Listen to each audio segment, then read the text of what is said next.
ನೆಲ್ಲಿಕಾಯಿ ಉತ್ತಮ ಮನೆಮದ್ದು. ಆಯುರ್ವೇದ ಹೇಳುವಂತ ಸೂಪರ್ ಫುಡ್. ಆದ್ರೆ ಗರ್ಭಾವಸ್ಥೆಯಲ್ಲಿ ಇದನ್ನ ಸೇವಿಸಬಹುದಾ ಅಂತ ಕೆಲವರಿಗೆ ಪ್ರಶ್ನೆ ಇರುತ್ತೆ.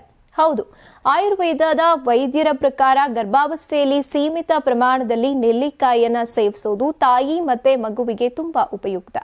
ಇದು ರೋಗ ನಿರೋಧಕ ಶಕ್ತಿಯನ್ನ ಹೆಚ್ಚಿಸಿ ದೇಹದಲ್ಲಿನ ರಕ್ತಹೀನತೆಯನ್ನ ಕಡಿಮೆ ಮಾಡೋದಕ್ಕೆ ಸಹಾಯ ಮಾಡುತ್ತೆ.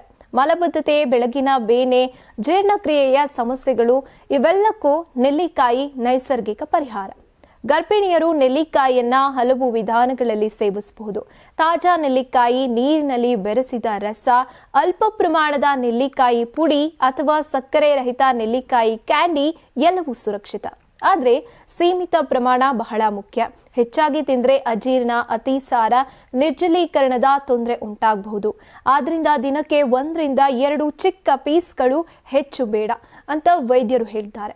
ಇಂಟರ್ನ್ಯಾಷನಲ್ ಜರ್ನಲ್ ಆಫ್ ರಿಸರ್ಚ್ ಪ್ರಕಾರ ಗರ್ಭಾವಸ್ಥೆಯಲ್ಲಿ ನೆಲ್ಲಿಕಾಯಿ ಸೇವಿಸುವುದು ರಕ್ತದೊತ್ತಡ ನಿಯಂತ್ರಣಕ್ಕೆ, ಜೀರ್ಣಕ್ರಿಯೆಯ ಸುಧಾರಣೆಗೆ, ದೇಹದ ವಿಷ ಪದಾರ್ಥಗಳನ್ನ ಹೊರಗಾಕೋಕೆ, ಗರ್ಭಧಾರಣ, ಮಧುಮೇಹ ತಡೆಯೋದಕ್ಕೆ ಸಹಕಾರಿಯಾಗಿದೆ. ವಿಶೇಷವಾಗಿ ಬೆಳಗಿನ ಬೇನೆ ಅಥವಾ ಬೌಲ್ ಮೂವ್ಮೆಂಟ್ ಸಮಸ್ಯೆ ಇರುವ ಗರ್ಭಿಣಿಯರಿಗೆ ಇದು ಉತ್ತಮ ನೈಸರ್ಗಿಕ ನೆರವು.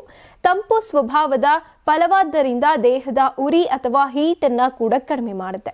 ಆದ್ರೆ ಒಂದು ಮುಖ್ಯ ಸೂಚನೆ, ಗರ್ಭಾವಸ್ಥೆಯಲ್ಲಿ ಏನೇ ಆಹಾರ ಸೇವಿಸಿದ್ರೂ ವೈದ್ಯರ ಸಲಹೆ ಅತ್ಯವಶ್ಯಕ. ನಿಮಗೆ ಮಧುಮೇಹ, ಆಸಿಡ್ ರಿಫ್ಲೆಕ್ಸ್, ಜೀರ್ಣಕೋಶದ ಸಮಸ್ಯೆಗಳು ಇದ್ರೆ ನೆಲ್ಲಿಕಾಯಿ ಪ್ರಮಾಣವನ್ನ ನಿಮ್ಮ ವೈದ್ಯರು ನಿರ್ಧರಿಸಿದ್ರೆ ಉತ್ತಮ. ಒಟ್ಟಾರೆಯಾಗಿ ತಾಜಾ ಮತ್ತು ನೈಸರ್ಗಿಕ ರೂಪದಲ್ಲಿ ಅತಿ ಕಡಿಮೆ ಪ್ರಮಾಣದಲ್ಲಿ ಸೇವಿಸಿದ್ರೆ ನೆಲ್ಲಿಕಾಯಿ ಗರ್ಭಿಣಿಯರ ಆರೋಗ್ಯಕ್ಕೆ ತುಂಬಾನೇ ಲಾಭಕಾರಿ.